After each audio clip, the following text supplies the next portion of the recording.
Everyone, good evening. রোজই ভাবি ইউটিউবে নতুন নতুন ভিডিও পোস্ট করব, কিন্তু আমার এই সাদামাটা জীবনে কিছুই ঘটে না যেটাকে আমি কন্টেন্ট হিসেবে ইউটিউবে পোস্ট করতে পারি।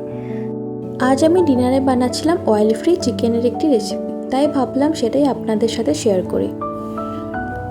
যদিও চিকেন রান্নার রেসিপি নতুন করে বলার কী বা আছে, সেই একই রেসিপি। আমার আবার অবশ্য মাংসতে আলু না দিলে ঠিক ভালো লাগে না, তাই এখানে 4টে আলুকে প্রথমে খোসা ছাড়িয়ে নিচ্ছি, তারপর সেগুলোকে ছোট ছোট করে কেটে নেব। আজ এই রান্না করতে করতে মনে পড়তে ছোটবেলার কথা। খুব একটা সচ্ছল অবস্থা ছিল না আমাদের, তাই মাংস হতো ওকেশনালি, আর খুবই কম পরিমাণ মাংস রান্না হতো, তাই কষা খাওয়া আবার ভাতের সাথে খাওয়া এই ধরনের কোনো অভিজ্ঞতাই আমাদের ছিল না। এখন বড় হয়েছি, মাংস খাই প্রায় প্রতি সপ্তাহতেই, কিন্তু তাও সেই ছোটোবেলার মতো স্বাদ এখনকার মাংসে আর পাওয়া যায় না।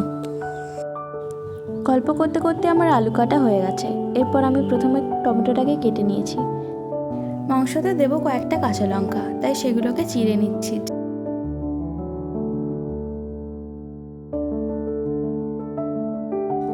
এরপর পেঁয়াজগুলোকে কুচি কুচি করে কেটে নেব। যদিও এই ক্ষেত্রে এত সরু স্লাইস করার প্রয়োজন পড়ে না, কারণ পেস্ট করতে হবে, তাও অভ্যাসবশত এইভাবেই কেটে নিয়েছি।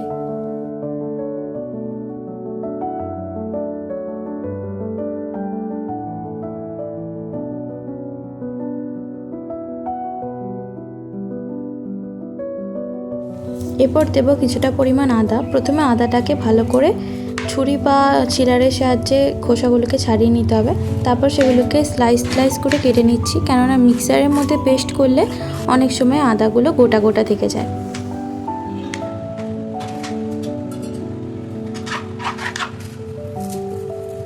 তো এই তো কথা বলতে বলতে আমার সমস্ত জোগাড় হয়ে গেছে।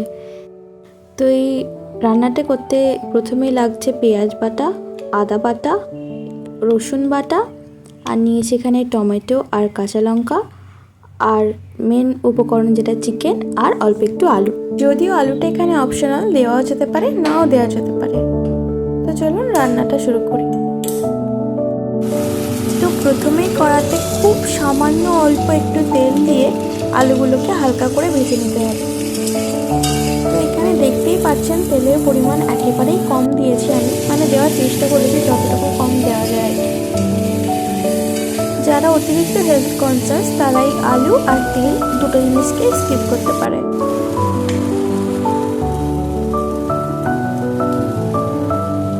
এরপর কড়াতে একে একে চিকেন, তারপর পেঁয়াজের পেস্টটা, রসুনের পেস্ট এবং আদার পেস্ট সমস্ত কিছু একে একে দিয়ে দেব। তারপর ভালো করে মিশিয়ে নেব। একটু খেয়াল করলেই দেখতে পাবেন আমি কিন্তু এখানে এক ফোঁটাও তেল ইউজ করিনি। তো এরপর এগুলোকে মিশিয়ে নিয়ে তার মধ্যে দিয়ে দেবো চেরা কাঁচা লঙ্কা আর ওই কেটে রাখা টমেটোটা। ব্যাস, রান্নার অর্ধেক তো প্রায় এখানেই হয়ে গেল। এরপর এর মধ্যে বেসিক কিছু গুঁড়ো মশলা, যেগুলো আমরা রোজ দিনকার রান্নায় ব্যবহার করি, যেমন হলুদ গুঁড়ো, লঙ্কা গুঁড়ো আর অল্প পরিমাণ জিরের গুঁড়ো আমি এখানে অ্যাড করছি। তারপর মশলাগুলোকে ভালো করে চিকেনের সাথে এইভাবে মিশিয়ে নিয়ে ঢাকা দিয়ে দেবো বেশ কিছুক্ষণের জন্য। দেখেছেন, কথা বলতে বলতে রান্নায় নুন দিতেই ভুলে গিয়েছি। দাঁড়ান, নুনটা দিয়ে নিই।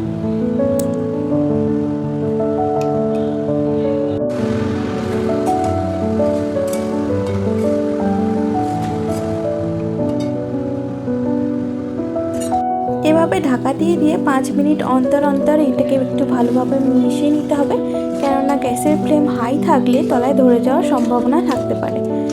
তো অলমোস্ট 15 মিনিট হয়ে গেছে, আমার মাংসটা অলমোস্ট কষানো হয়েই গেছে। এরপর এর মধ্যে দিয়ে দেবো আগে থেকে ভেজে রাখা আলুগুলো।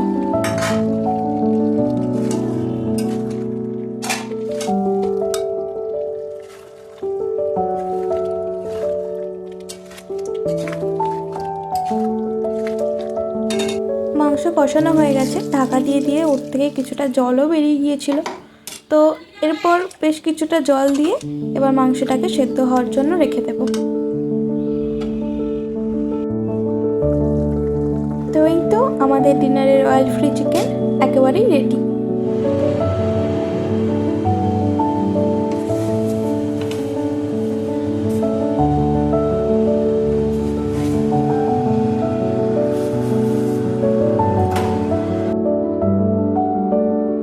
তো এই তো আমার ডিনারের প্লেট একদম রেডি।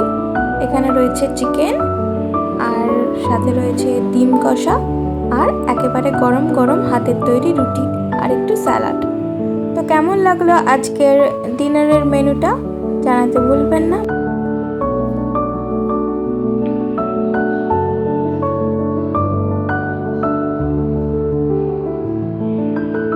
ভিডিওটি ভালো লেগে থাকলে অবশ্যই একটি লাইক, আর পারলে চ্যানেলটিকে সাবস্ক্রাইব করবেন। Thank you.